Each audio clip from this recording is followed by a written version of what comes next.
Om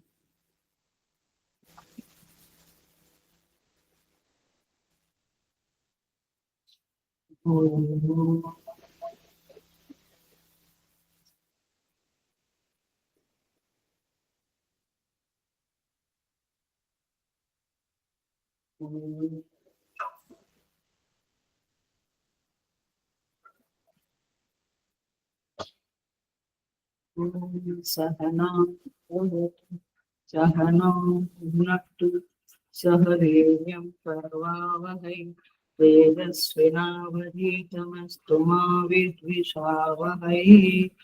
Om Shanti Shanti Shanti.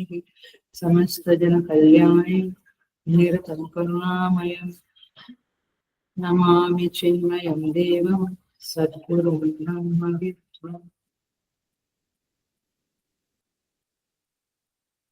Hari Om. I welcome you all with great love and great respect in this Bhagavad Gita discourses. हम अंतिम चरण पे आए हैं।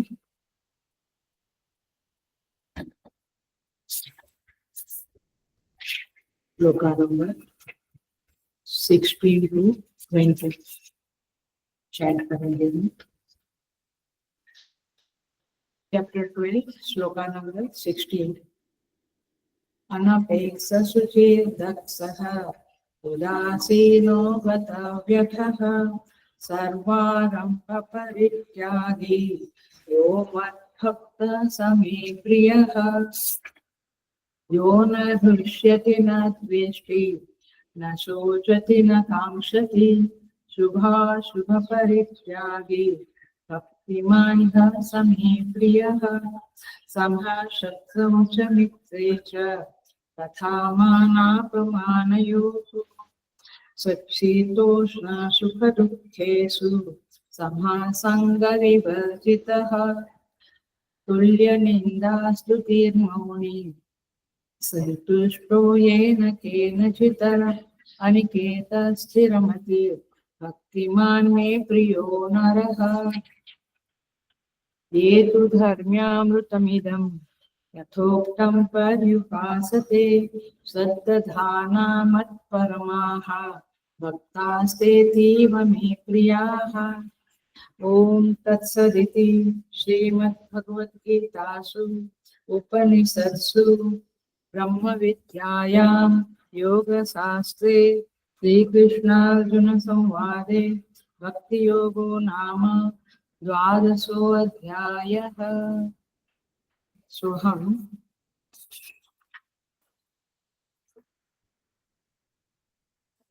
18 number के श्लोक पे आए हैं। तुल्य समः शत्रौ च मित्रे च तथा मानापमानयोः शीतोष्ण सुखदुःखेषु समः संग विवर्जितः। भगवान कहते हैं शत्रु और मित्र में, मान और अपमान में जो व्यक्ति समता को बनाए हुए है, बैलेंस माइंड है, सम है, तथा शीतोष्ण सुख दुखेषु, शीत और उष्ण माने सर्दी गर्मी, सुख दुख, इन सब में जो सम है, शांत है, बैलेंस माइंड है, ऐसा व्यक्ति। और संग विवर्जितः, जो संग से अलग है, माने असंग है, is not attached with anybody, किसी से भी अटैच नहीं है, संग रहित है, ऐसा व्यक्ति मेरा भक्त है। माने भगवान ने अपने भक्त के लक्षण बता दिए कि जो शत्रु मित्र मान अपमान शीत उष्ण सुख दुख, ये सारे जो द्वंद्व है, इसमें जो समता को शांति को बनाए हुए है, ऐसा व्यक्ति मेरा भक्त है, वह मुझे प्रिय है, ऐसा भगवान कहते हैं। तो आइए हम इस श्लोक को देखते हैं।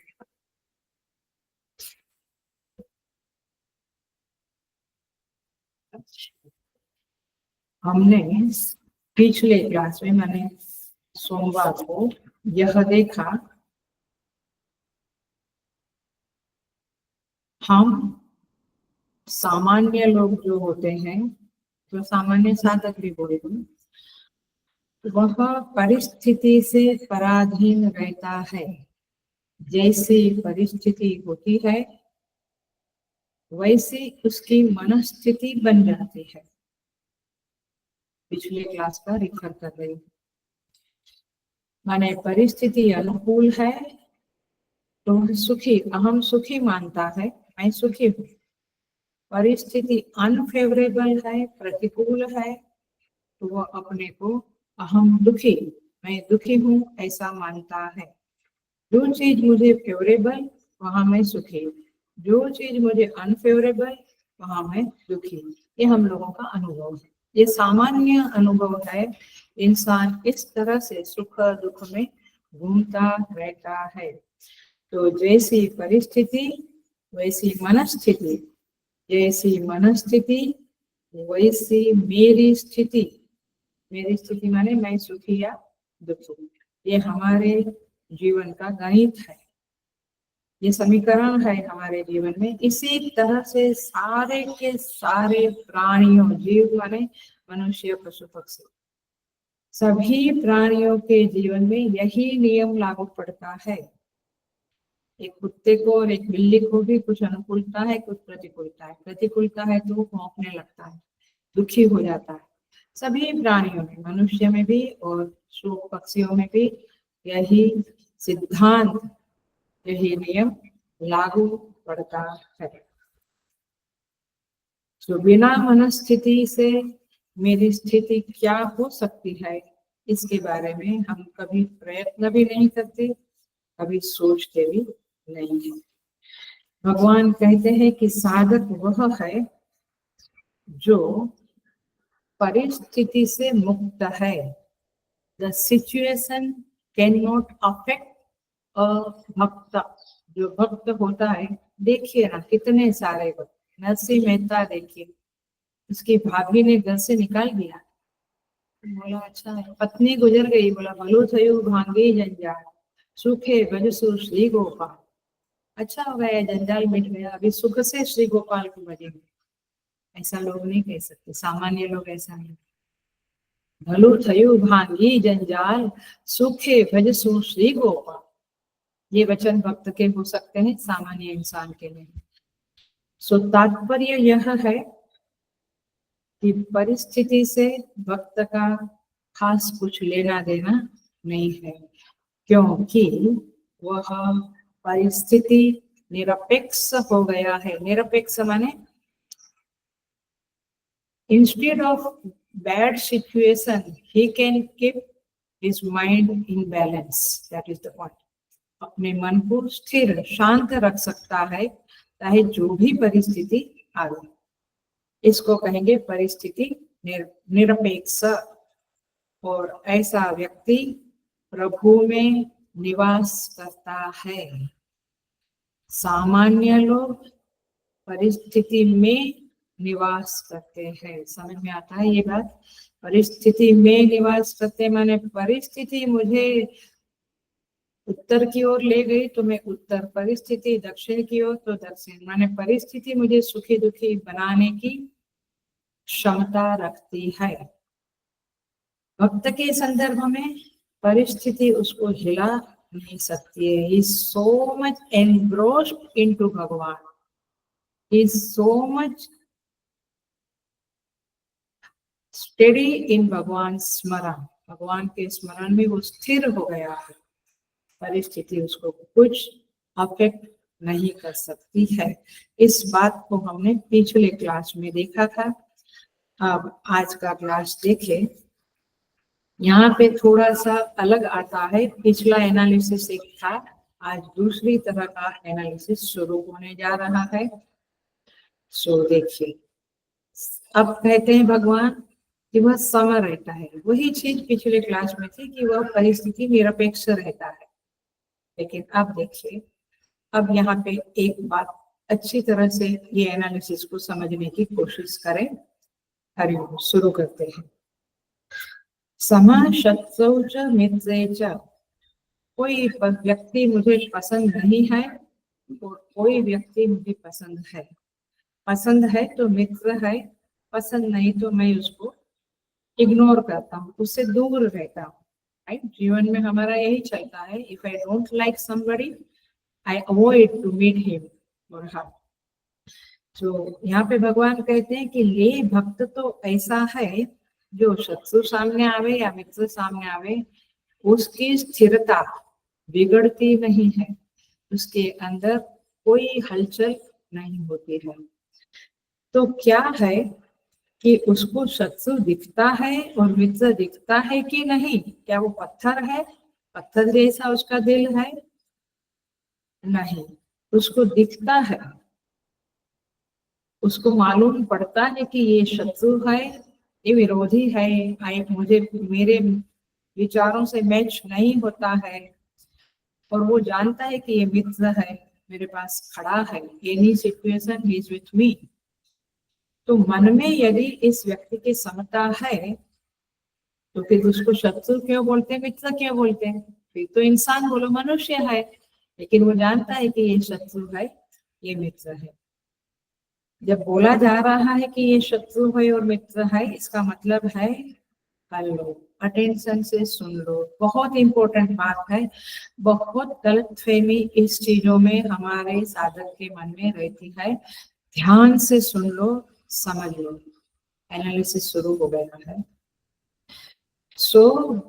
जब वो बोलता है कि ये शत्रु है और ये मित्र है, इसका मतलब ये है उसको देखकर उसके मन में शत्रु वृत्ति उठती है, तब तो वो कहता है ना कि ये शत्रु है। मित्र को देखकर वो कहता है ये मित्र है, मतलब उसके मन में मित्र वृत्ति उठती है, यानी उसको अंदर आता है, हाँ ये मेरा विरोधी है, हाँ ये मेरा मित्र है। उसके अंदर ये वृत्तियां तो उठती है। और जब शत्रु वृत्ति उठती है तो फिर शत्रु वृत्ति की अनुगामी वृत्ति है क्रोध। राइट, जो मुझे पसंद नहीं, जो मेरा विरोधी है, जिससे मेरे मन को दुख प्राप्त होता है, उसको देखकर इरिटेशन आता है। ये बिगिनिंग स्टेज है। फिर ज्यादा ही साथ में रहना पड़ा तो क्रोध आता है। तो ये अनुगामी में ना उसके पीछे पीछे उठने वाली वृत्ति। समझ में आ रहा है? माने शत्रु वृत्ति अंदर उठी, आप जरा फर्क महसूस करना, थोड़ा और सूक्ष्म बन जाइए, थोड़ा अटेंशन ज्यादा करिए तो समझेगा कि शत्रु वृत्ति उठी और धीरे से उसके पीछे अनुगामी वृत्ति उठी, इरिटेशन, क्रोध, डिसलाइकिंग एक्सेट्रा। अब ये जो वृत्तियां उठेगी वो तो शत्रुता की पोषक वृत्तियां होगी, है ना? तो शत्रु को शत्रु माने पसंद नहीं व्यक्ति, डिसलाइकिंग, जिससे देखकर हमें अच्छा नहीं लगता है, जिससे देखकर थोड़ा दुख होता है, ऐसा। उसको देखकर, उसको जब शत्रु मानते हो तो मित्र की वृत्तियां तो नहीं उठेगी उसको देखकर। माने भक्त क्या ऐसा है कि उसका जो विरोधी है उसको देखकर उसको मित्र की वृत्ति उठेगी? क्या ऐसा है? हम क्या मानते हैं? सोचो, अपने अंदर सोचो कि अपना मानना क्या है। क्या वो अपने जो गुरु है, साधु महात्मा है, संत लोग है, क्या एग्जाम्पल ताजा ही दे दो ना, फ्रेश एग्जाम्पल दे दो। क्या हिंदुस्तान के मठों के रहने वाले साधु संतों को आतंकवादियों से मित्रता का भाव जगेगा? हो गई बात। सो ये गलत फहमी में नहीं रहना, उनको तो सब लोग समान है। सम है माने सबके प्रति समान भाव है, नहीं। शत्रु है तो गुस्सा आएगा, क्रोध आएगा, बड़ों को भी आएगा, महान लोगों को भी आएगा। शत्रु की वृत्ति उठेगी ऐसा नहीं कि उनको देखकर भी गले लग जा ये नहीं होगा। तो ये गलत फहमियां ना रहे, हमारे अंदर बहुत गलत फहमियां रहती। मेरे गुरु तो सबको समान देखते हैं। अरे जो आश्रम के लोगों को बिगाड़ेगा, जो आश्रम में चोरी करेगा, लबाड़ी करेगा, कुछ गलत काम ही करेगा, क्या उसको देखकर गुरु बोलेगा नहीं नहीं ये भी मेरा मित्र है? उसकी दया करने की, गुरुजनों की दया करने की रीति अलग होती है। बट उस समय तो उसे यही उत्पन्न होगा कि ये तो विरोधी है मेरे आश्रम का, ये तो आश्रम को बिगाड़ रहा है, तो उसके प्रति मित्र की भावना नहीं जगेगी, शत्रु वृत्ति ही उठेगी। ये बात आप पहले एकदम पक्की कर लो, कोई गलतफहमी में मत रहना कि बड़े हैं तो उनका बिगाड़ते हैं, उनके आश्रम का बिगाड़ते हैं, उनके फैमिली का बिगाड़ते हैं, तो उनके अंदर शत्रु वृत्ति नहीं आएगी। ध्यान से सुनना और समझना, एकदम से अपोज नहीं करना, क्योंकि नियम यह है कि वृत्ति का संबंध परिस्थिति से अवश्य होता है। परिस्थिति माने मेरे आसपास की स्थिति, जैसे आतंकवाद हो गया अभी पहलगाम का, तो उसको परिस्थिति बोले। परितः स्थिता, मेरे आसपास क्या है, हो रहा है, वो परिस्थिति। तो परिस्थिति में जो साधक है उसके अंदर भी यदि वो विरोधी परिस्थिति है तो शत्रु भाव माने डिसलाइकिंग का भाव उठेगा। अब डिपेंड्स अपॉन कि वो साधु कितना सॉफ्ट है, कितना कठोर है, उसके मुताबिक उसके रिएक्शंस आएंगे। तो परिस्थिति में जो व्यक्ति जैसा लगता है उसकी वृत्ति सब में उठेगी। एवरीबॉडी, पशु पक्षी मनुष्य स्त्री पुरुष, जो भी बच्चा बूढ़ा, जो भी परिस्थिति के अनुसार, माने शत्रु है तो क्रोध की वृत्ति, मित्र है तो प्रेम की वृत्ति उठेगी ही उठेगी। मिर्च को देखकर तीखा, जो तीखा है मिर्ची, मिर्ची को देखकर मिठाई की वृत्ति उठेगी। रसगुल्ला देखकर जो मुंह में लाड़ आती है, जो प्यार आता है, माने वो अलग बात है कि किसको क्या पसंद है, बट मिर्च को देखकर मिर्च वाली ही वृत्ति उठेगी, मिठाई को देखकर मिठाई वाली ही वृत्ति उठेगी। माने वृत्ति माने विचार, थॉट, स्वाद। स्वाद समझता है, मन में ईर्ष्या का एक स्वाद होता है, क्रोध का एक स्वाद होता है, लोभ का एक स्वाद, माने हमारे मन में उठने वाली वृत्तियों का एक एक स्वाद होता है। तो मिर्च को देखकर मिठाई की वृत्ति नहीं उठेगी मेरे भाई, आपको परिस्थिति के अनुसार ही वृत्तियां उठेगी। यदि ऐसा नहीं है तो समथिंग इज एबनॉर्मल। तो क्या भक्त एबनॉर्मल होता है? नहीं, भक्त को भी उठती है। पूर्वानुभूत संस्कार, किसी ने मेरा बहुत अपमान किया है, मेरे आश्रम का कुछ न्यूज़पेपर में भी कुछ भी डाला है गलत गलत, या कुछ भी गलत किया है, तो उसको देखकर वो सामने आता है तो वो अपमान याद आ जाता है और उसके प्रति डिसलाइकिंग की वृत्ति उठती ही उठती है, चाहे कितनी कोशिश कर लो। तो संस्कार के मुताबिक वृत्तियां उठती है। अब मतलब ये हुआ कि वृत्तियों का उठना हमारे हिसाब से नहीं चलता है। तो फिर साधना काहे को करनी है? सुनो आगे क्यों करें। तो भगवान ने ये शब्द दिया शत्रु और मित्र। अब दुनिया में सेकंड पॉइंट का एनालिसिस चल रहा है। दुनिया में ऐसा कोई नहीं है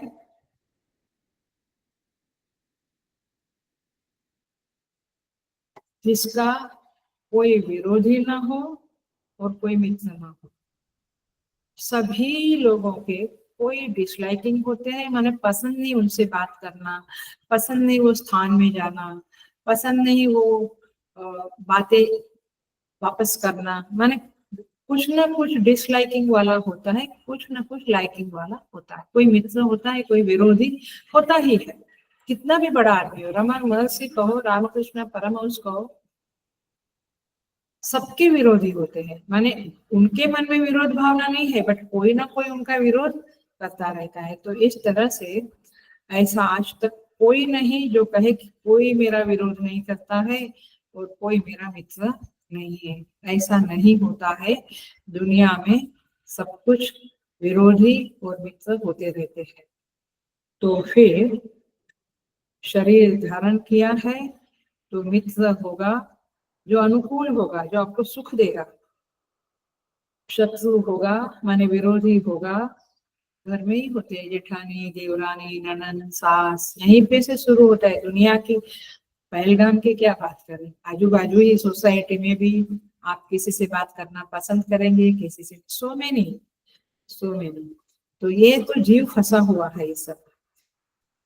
लेकिन हेलो, अब मेन बात आती है, मैं उस नस पे उंगली रखती हूँ कि फिर भक्त का डिफ्रेंशिएशन कैसे करेंगे। सब इसी में फंसे हैं, सबका विरोधी और मित्र रहता है, अनुकूल प्रतिकूल रहता है। तो भक्त का डिफ्रेंशिएशन क्या है, अब ये बात मेन आ रही है।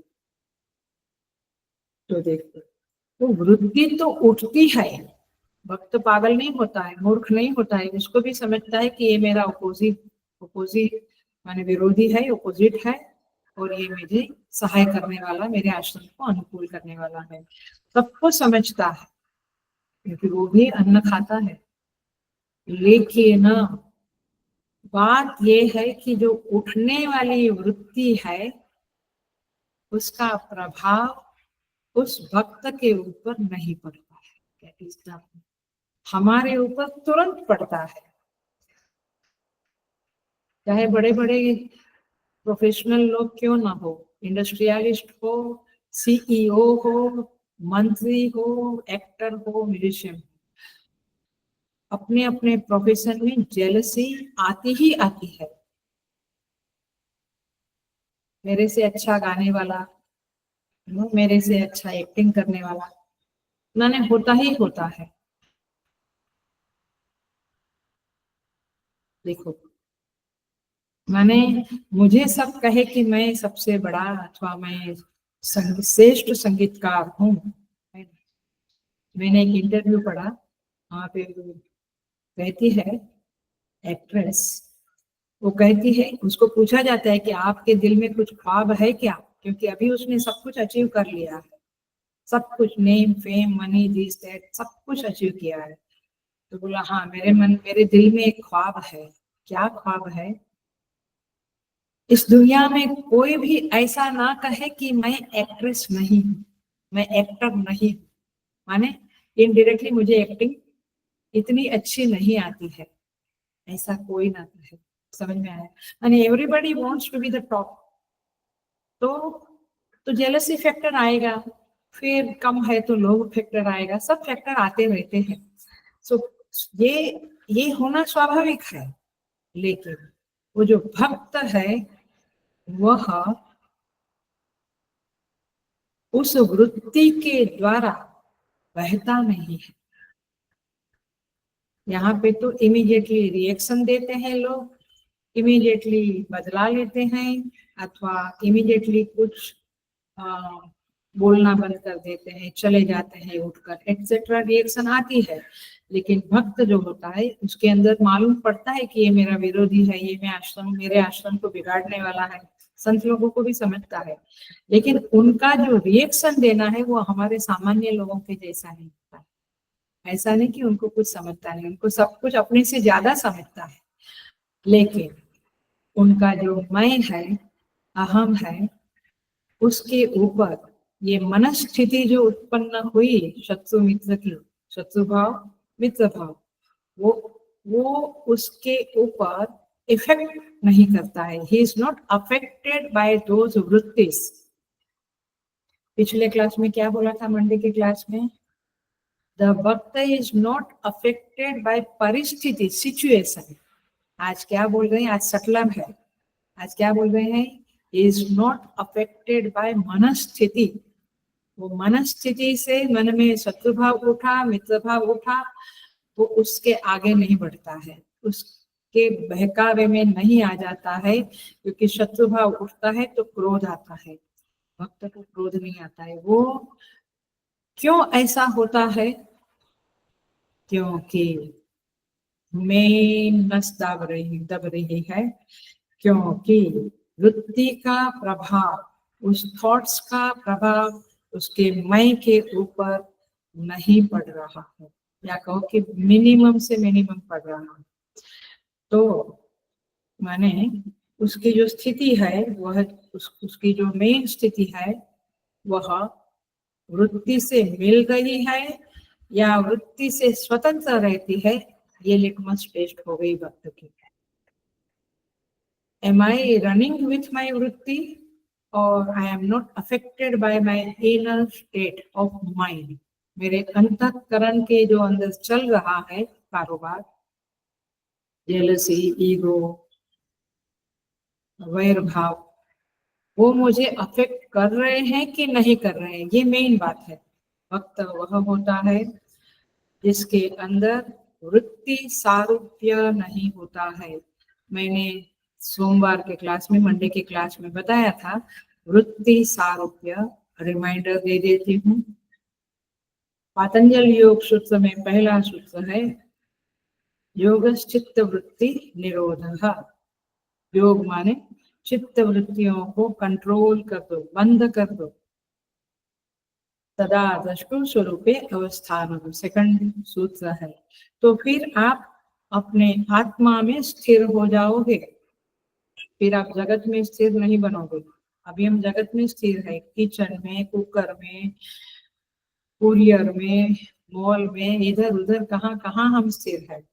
लेकिन यदि आप कंट्रोल कर लेंगे वृत्तियों का, तो पातंजल योग सूत्र कहता है तदा दृष्टु स्वरूपे अवस्थानम। यदि कंट्रोल नहीं किया तो तीसरा सूत्र है वृत्ति सारूप्यम। आप वृत्ति के बहकावे में बह जाओ। माने वृत्ति में क्रोध आया तो आपने वो रिएक्शन दिया, जेलसी आई तो वो reaction, you start reacting. React करना है, रिस्पॉन्ड करना अलग है। रिएक्ट करना माने वृत्ति आपको रिएक्ट करवा देती है। क्रोध वही है जो आपसे कुछ बुलवा देगा, कुछ हाथ थापाई भी हो जाती है अत्यंत गुस्से में। लेकिन रिस्पॉन्ड एक चीज है जो विवेक के द्वारा दिया जाता है। आपकी बुद्धि सजग होती है और उस वृत्ति से तादात्म्य काट देती है। ये भक्त की स्थिति है। माने भक्त वृत्ति सारूप्य में नहीं जाता है, वृत्ति से अटैचमेंट नहीं करता है, जुड़ता नहीं है, हेलो, संबंधित नहीं होता है। वो अपने आप को वृत्ति से अलग कर देता है, कट जाता है, तादात्म्य तोड़ देता है और तुरंत प्रभु में अवस्थान कर लेता है, प्रभु से जुड़ जाता है। और ये मैं कोई बड़ी बातें नहीं बता रही हूँ, या कोई ऐसा कठिन या गहरा सब्जेक्ट नहीं है। ये हम सब लोगों के जीवन में हम सब रोज करते हैं। कुछ ऐसा किसी ने बोला, किसी ने कुछ परिस्थिति, कुछ सिचुएशन आई घर में भी या सोसाइटी में या देश में या जो भी है, आप क्या करते हो? थोड़ी देर पूजा में बैठ जाते हो, थोड़ा मेडिटेशन, थोड़ा जपा कर लेते हो। तो क्या किया आपने? वो जो सुन सुन के एक पीड़ा होती है ना, या घर में परिस्थिति आई तो वो मेरे सर पे सवार हो गई तो मैं उसी में डूब कर गमगीन रहती हूँ। तो क्या करते हैं हम? उस सिचुएशन से निकलकर ईश्वर का नाम स्मरण में, पाठ में खो जाते हैं। खो जाते का मतलब है प्रभु से जुड़ जाते हैं। बस दिस इज व्हाट हम सामान्य लोग जब परिस्थिति आती है दुख की, गमगीनता की, कष्ट की, तब करते हैं। भक्त 24 घंटा 365 डेज करता है, इसीलिए उसका नाम पड़ा भक्त और अन्य लोगों का नाम पड़ा सामान्य लोग। फर्क मालूम महसूस हो रहा है? तो यहाँ पे हेलो, समा शब्द कहने का अर्थ है वृत्ति निरपेक्ष जीवन।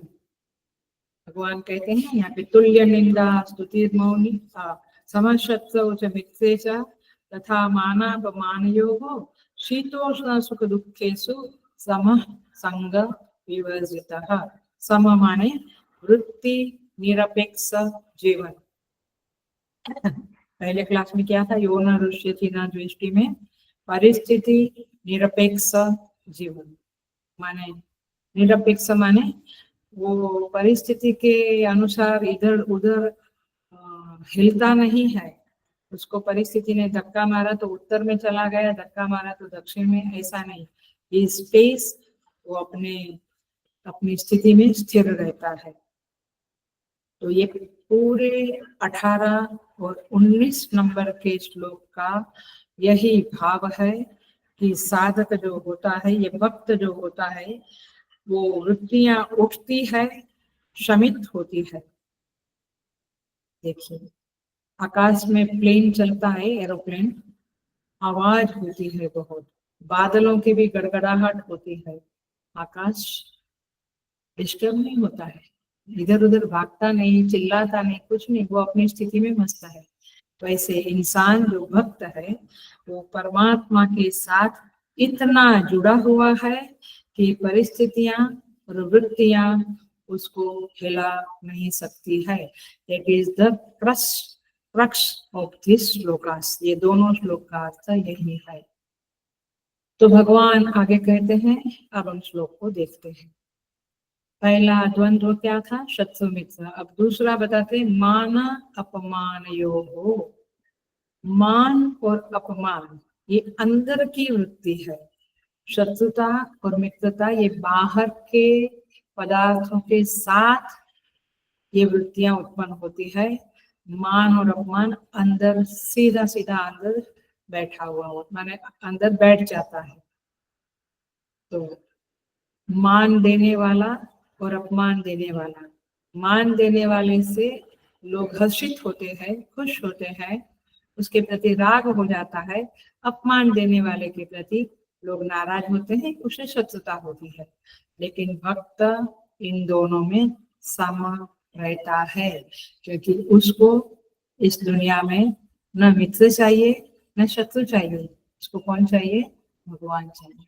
कैसे कौन, आपको क्या चाहिए, आपको दुनिया चाहिए तो मान अपमान शीत उष्ण सुख दुख की जोड़ियां आपके साथ चलती रहेगी अंतिम क्षण तक। अंतिम क्षण तक आप सुख दुख के चक्कर में जियोगे। तो यहाँ पे देखो सेकंड चैप्टर में आया था, मात्रा स्पर्शास्तु कौन्तेय शीतोष्ण सुख दुःखदा आगमापायिनो नित्याः तां तितिक्षस्व भारत। एकदम ओपनिंग में भगवान श्री भगवान उवाच जो है, ये शुरुआत में ही 17 या ऐसे नंबर के श्लोक में भगवान कहते हैं कि शीत उष्ण सुख दुख ये आता रहेगा जाता रहेगा।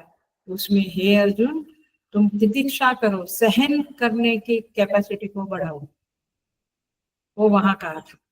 और हम कहते हैं वाह, yes yes I will do that. यहाँ इस श्लोक में 12वें चैप्टर पे आते आते भगवान ने और गहराई में अर्जुन को खींचा। क्या भगवान कहते हैं, इसको सहन करो ऐसा नहीं कहते हैं, कहते हैं उस वृत्तियों से तुम ऊपर ही उठ जाओ। ऊपर उठ जाओ माने तुम भगवान में मन को ऐसा लगा दो कि ये वृत्तियां तुम्हें अफेक्ट ही ना करे, उसका कोई प्रभाव ही ना पड़े। माने सहन करने वाली बात नहीं, इसका मन तो सदा स्वस्थ रहता है। सहन करते समय थोड़ा गम होता है, दुख होता है, बट यहाँ तो बिल्कुल स्टेडी है, स्थित प्रज्ञ जैसा है। तो सम शब्द का यही अर्थ है, वृत्तियों के प्रभाव से शून्य हो जाओ, उसका प्रभाव आप पे ना पड़े, उतना आप भगवान में डूब जाओ। शीत उष्ण, शीत माने ठंडी और गर्मी। ओ अभी तो गर्मी बहुत है, ये तो दिन में 10 बार बोलते होंगे लोग, अभी एसी चालू करो, तो 24 घंटा एसी में नहीं रह सकता हूँ। ये चलता रहता है। तो शीत उष्ण माने ऑपोजिट, ठंडी गर्मी। तो इस उपलक्षण से सारे द्वंद्वों को, जीवन में जितने द्वंद्व है सभी द्वंद्वों को ले लेना। अंडरस्टैंड फ्रॉम दिस, एक ये श्लोक में 4 ही द्वंद्व बताया है, लेकिन सारे द्वंद्वों को आप समझ लेना। सारी परिस्थितियां, 3 बात बोलूंगी, हेलो 3 बात बोलूंगी, 3 बात को अच्छे से समझ।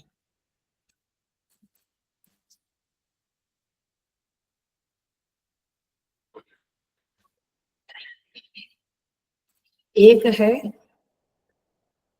शीत उष्ण, माने ये देह को छूने वाली परिस्थिति है ना। गर्मी ठंडी किसको लगती है? शरीर को। तो देह को छूने वाली जो भी परिस्थिति है, वर्षा माने बारिश बहुत आना, जो भी परिस्थिति है, ये सब शीत उष्ण इसके संदर्भ में आ जाते हैं। तो देह को छूती है, फिर बाद में मन को छूती है, बट पहला देह को छूती है।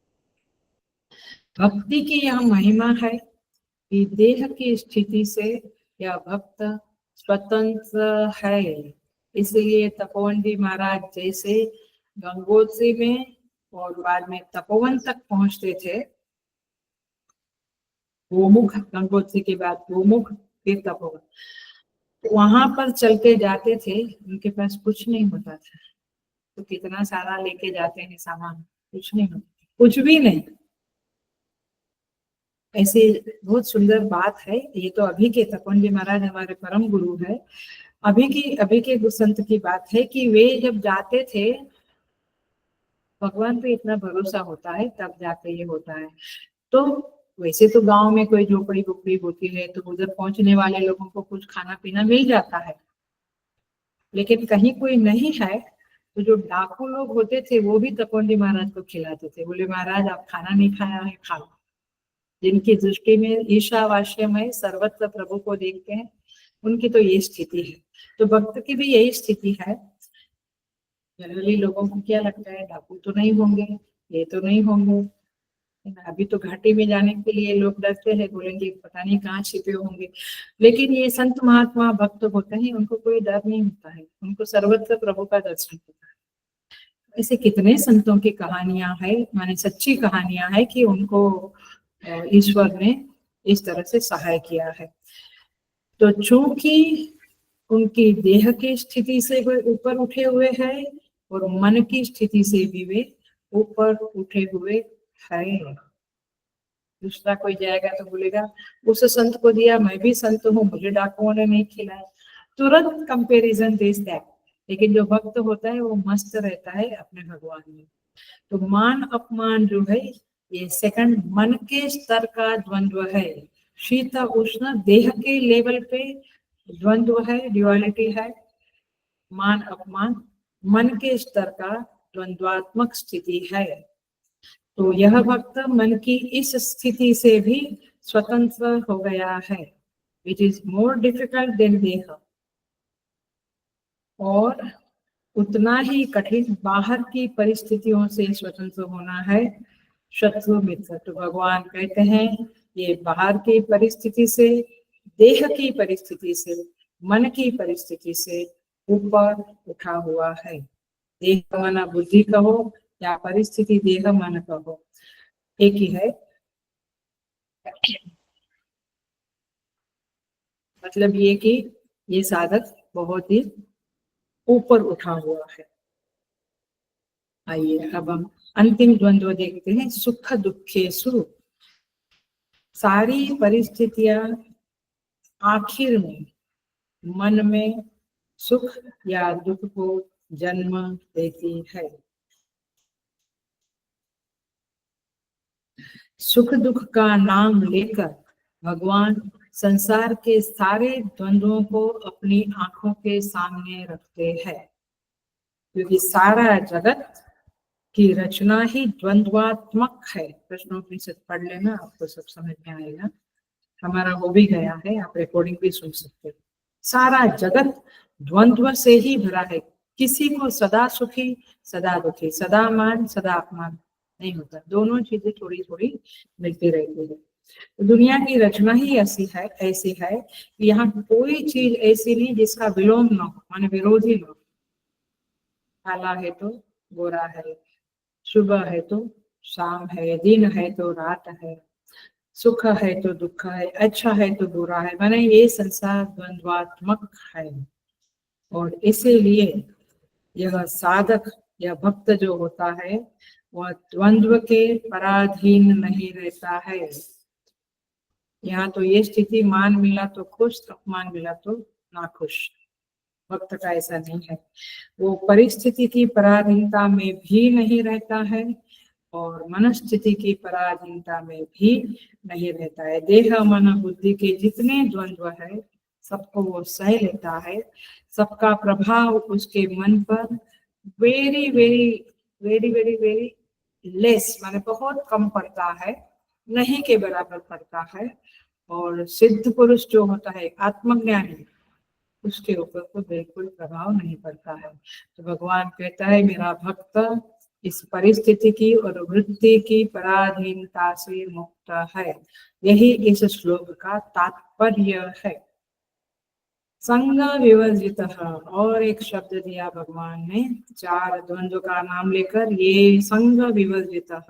ये कैसे होता है कि भक्त पर द्वंद्वों का प्रभाव नहीं पड़ता है? What is the clue, what is the secret of this स्थिति कि भक्त शत्रुता मित्रता सुख दुख शीत उष्ण द्वंद्वों से मुक्त रहता है?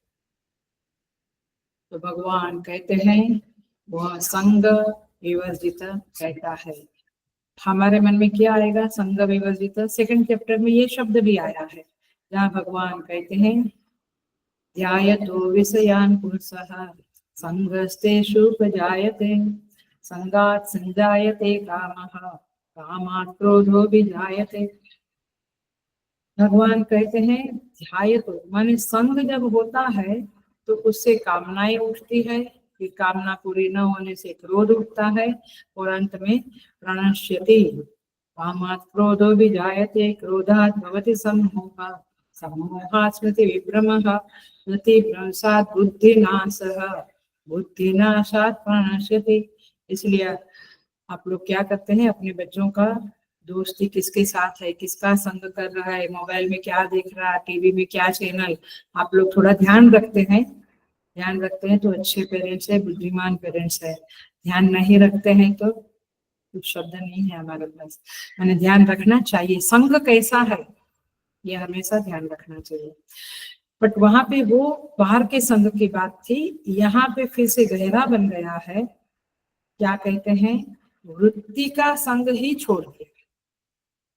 हम जीवन में क्या कहते हैं, मैं तो मेरे बच्चे को अच्छा संग अच्छी दोस्ती के लिए ध्यान रखती हूँ। सब क्या अच्छा देखता है, क्या सुनता है टीवी में मोबाइल में, सब में ध्यान रखती हूँ।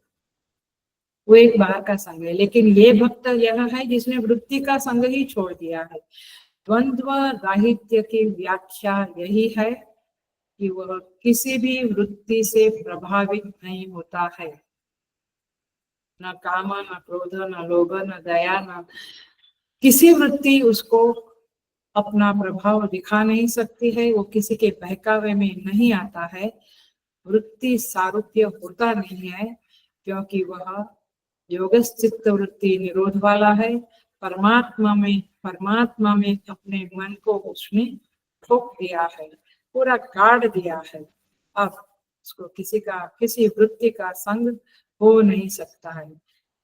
मतलब यह हुआ वो परिस्थिति से प्रभावहीन हो गया है। परिस्थिति उसके ऊपर कोई प्रभाव नहीं डाल सकती है। वह केवल, सुन लेना, हेलो अटेंशन प्लीज, वह केवल परिस्थिति त्यागी नहीं है, वह चित्त त्यागी हो जाता है, माने वृत्ति त्यागी हो जाता है। इसका मतलब ये हुआ कि उसका चित्त के साथ तादात्म्य कट गया है।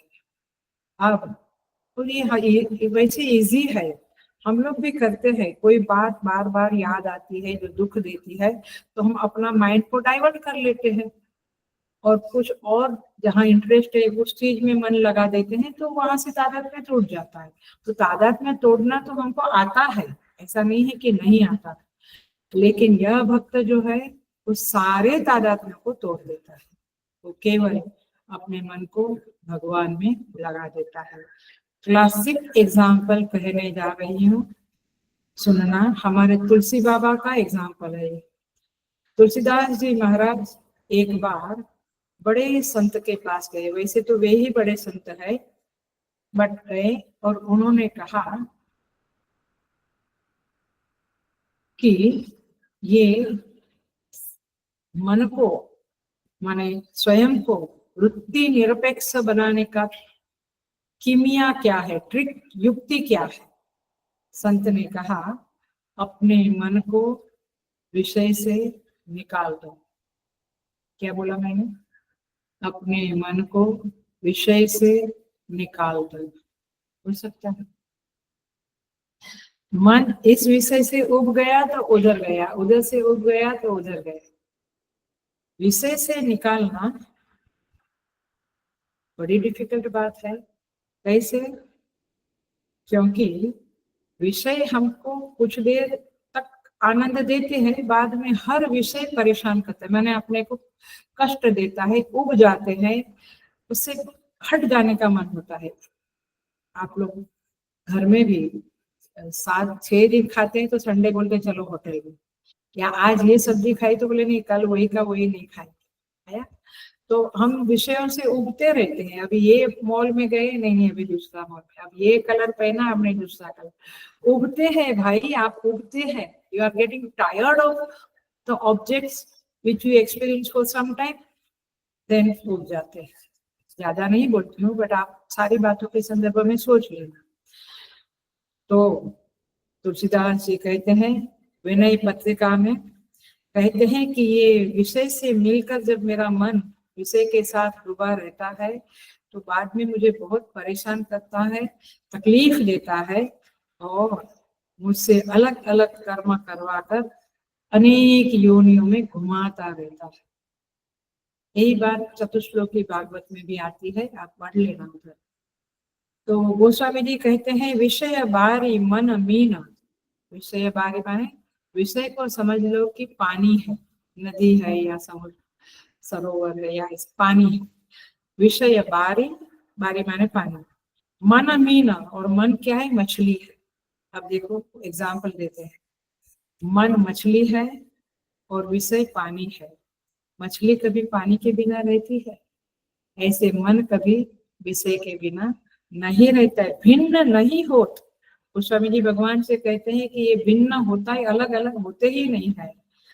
कबहु पल एक पल के लिए ये अलग अलग नहीं होते हैं। तो मेरी यही स्थिति है, मेरा मन मछली जैसा है और ये विषय पानी है।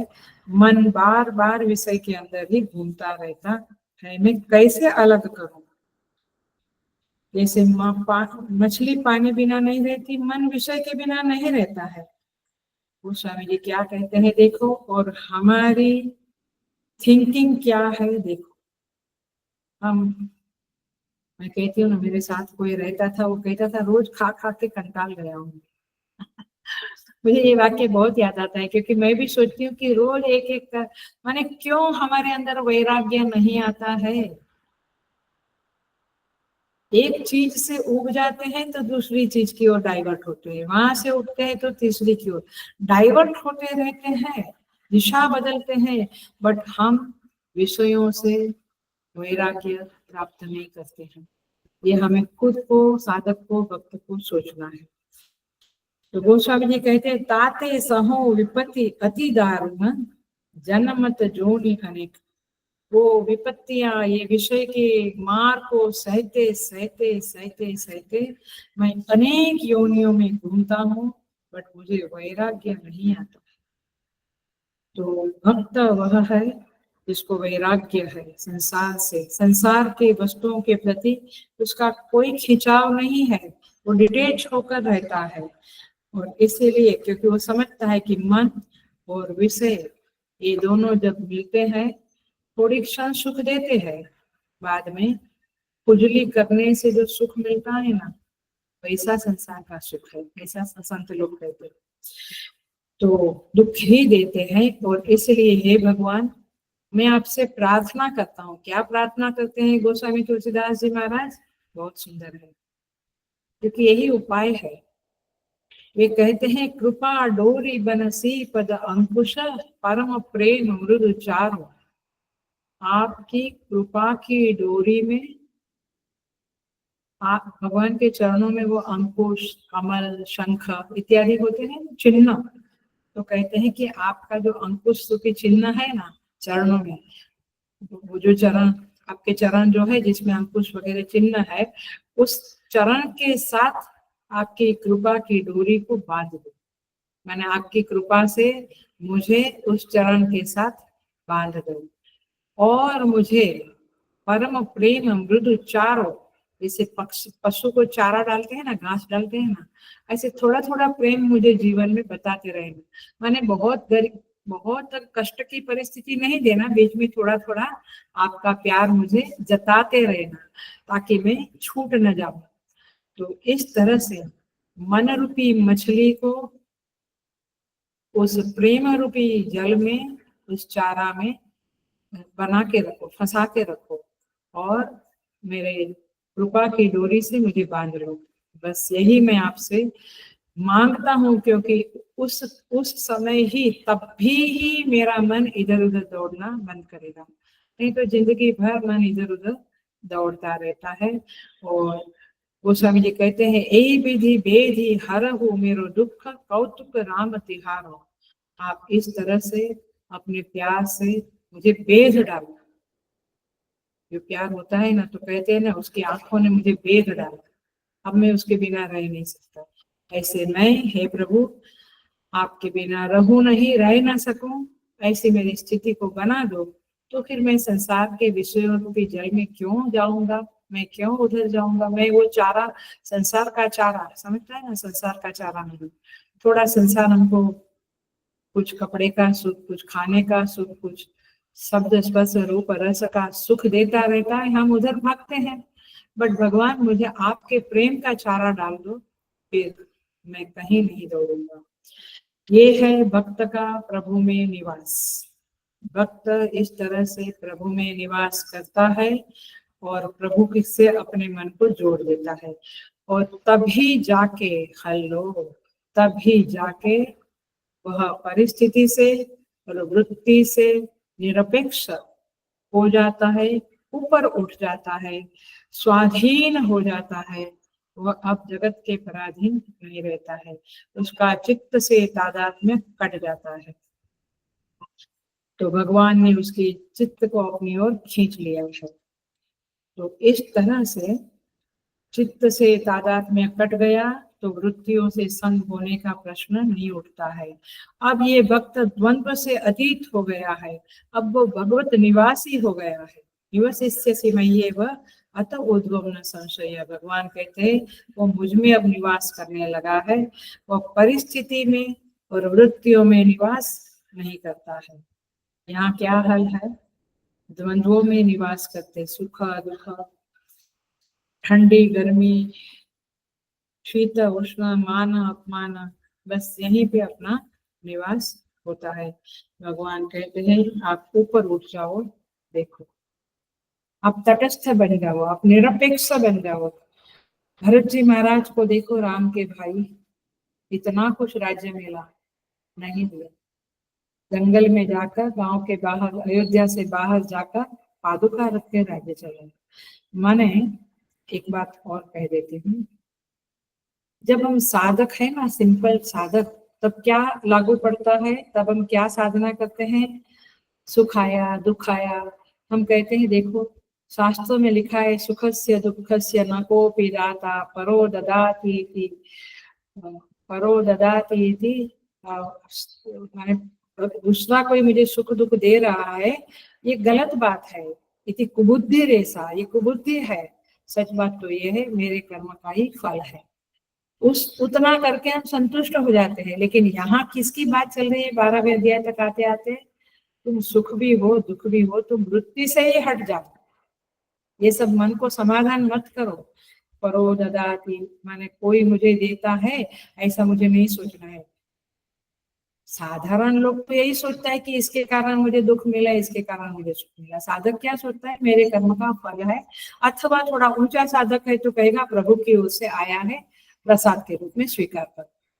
लेकिन ये 12वें अध्याय वाला जो भक्त है वो क्या कहता है, यार तमो कुछ नहीं चाहिए, सुख भी नहीं दुख भी नहीं, वृत्तियों से मुझे कनेक्शन करना ही नहीं है, संबंध रखना ही नहीं है। जो भी वृत्ति उठती है मैं दृष्टा के रूप में उसको देखूंगा। मेरा तो कनेक्शन भगवान के चरणों से हो गया है। अब कहाँ से मान मिला अपमान मिला, देखो तुलसीदास जी महाराज को अकबर ने अपने राज्य में वो जो नवरत्न थे उसमें बोला मैं नवरत्न में तुम्हें डालूंगा, माने वो पोजीशन दूंगा, तुम मेरे दरबार में आ जाओ। तुलसीदास जी बोला आवत जावत टूटे कन्हैया, माने मेरा चप्पल टूट जाएगा। माने ये लोगों का फनी आंसर होता है मैं नहीं आऊंगा।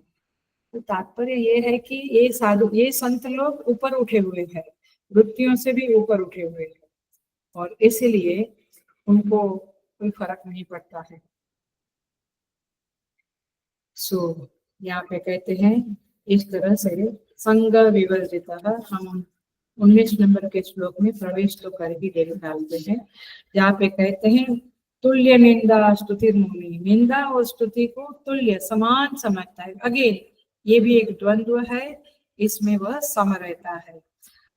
तुल्य स्थित तुल्य निंदा स्तुति मौनी संतुष्टो येन केनचित्, और वह मौनी है, मननशील है, संतुष्ट है, जो भी मिलता है उसमें संतुष्ट है।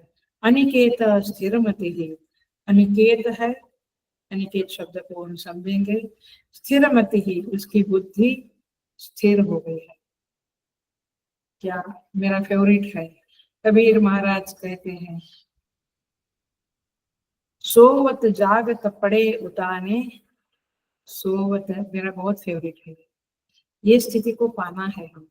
सोवत जागत पड़े उताने कहत कबीर हम वही ठिकाने, हमारा ठिकाना वही है। बस समझ में आता है, ठिकाना वही माने ऋतु एनक्लेव घोड़बंदर रोड ऐसा नहीं, ठिकाना माने अंदर प्रभु के चरणों में हमने अपना ठिकाना बना लिया, हम वही रहते हैं।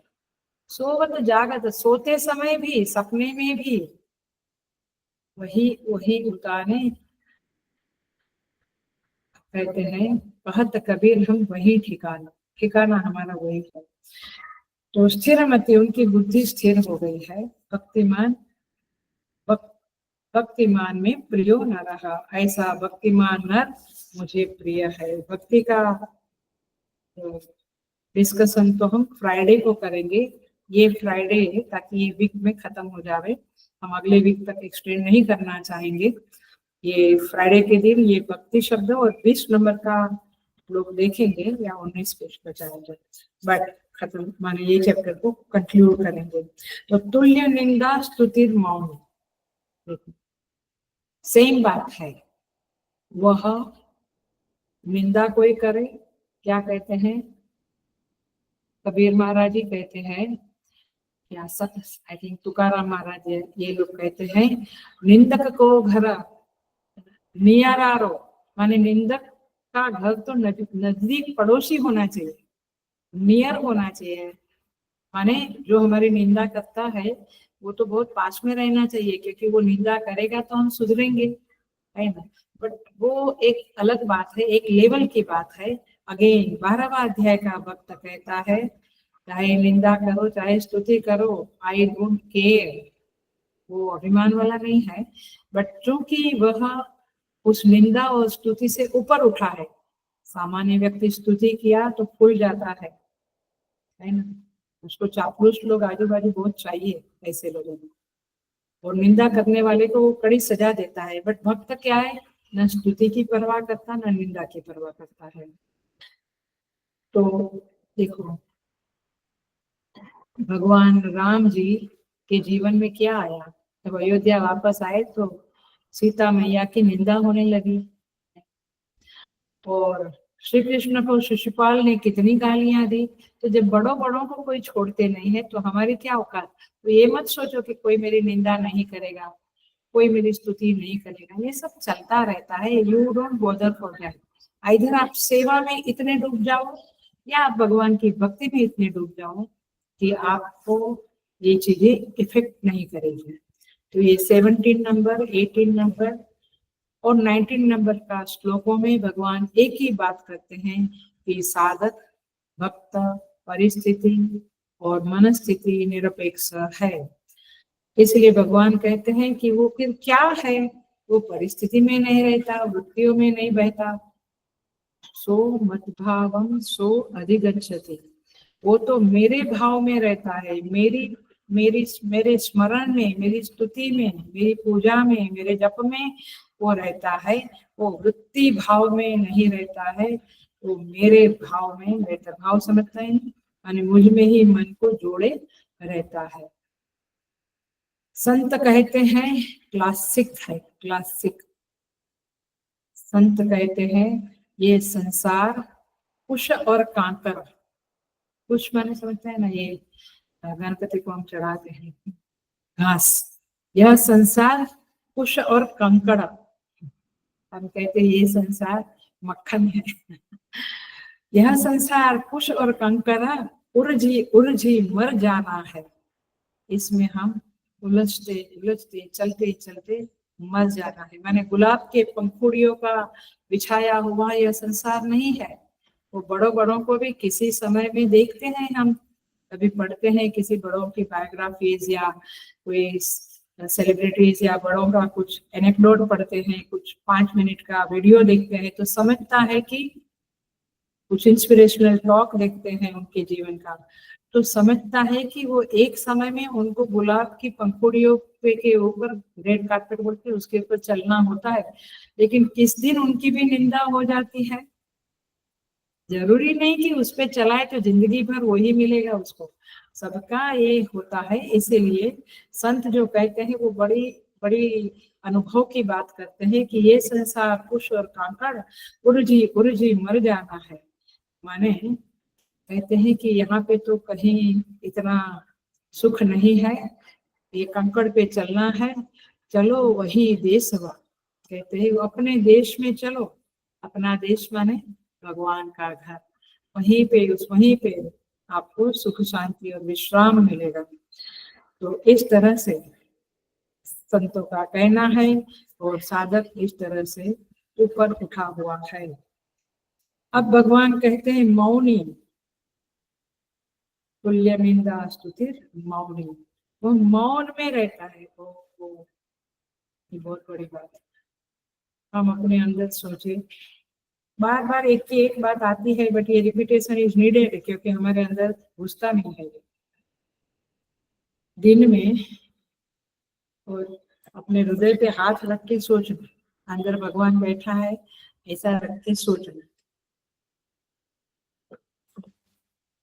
कितना हम एक्स्ट्रा वाणी का व्यय किया है, कितना हम खर्च किया है वाणी का, जहाँ उसको खर्च करने की जरूरत नहीं थी।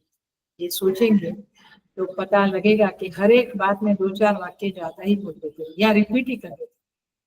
कह दिया आज भिंडी बनाओ, उन्होंने कह दिया हाँ बनाओ, बराबर है ना, भिंडी ही बनाओ ना, उससे भर के बोल।